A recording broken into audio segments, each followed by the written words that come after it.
তাকদীরের উপর ঈমান। তাকদীর শব্দের অর্থ পরিকল্পনা ও নকশা। আল্লাহ তাআলা সব কিছু সৃষ্টি করার পূর্বে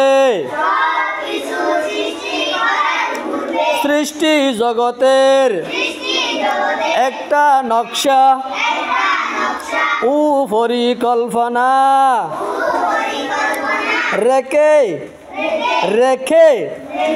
রেখেছেন। একটা হলো রেখে আর একটা হলো রেখেছেন, এটা বুঝতে হবে। রেখেছেন এই নকশা ও পরিকল্পনাকে বলা হয় তাকদীর। এই নকশা ও পরিকল্পনা অনুসারে সব কিছু সংগঠিত হয় ও হবে।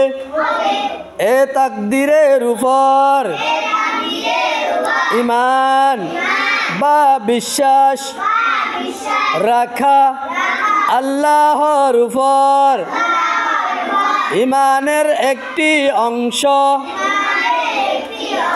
আমাদের জীবনের জন্ম মৃত্যু, ভালো মন্দ, সুখ দুঃখ, বিপদ আপদ সব কিছু আল্লাহর পক্ষ থেকে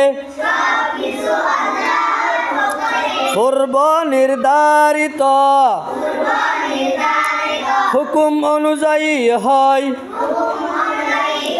বা হয়েছে। এই বিশ্বাস রাখা অপরিহার্য, অন্যথায় পরিপূর্ণ ঈমানদার হওয়া যাবে না। তাই মানুষকে তার জীবনের উন্নতি সাধনের লক্ষ্যে সাধ্যমতো চেষ্টা চালিয়ে যেতে হবে। চেষ্টার পর ভালো মন্দ যেটাই লাভ করবে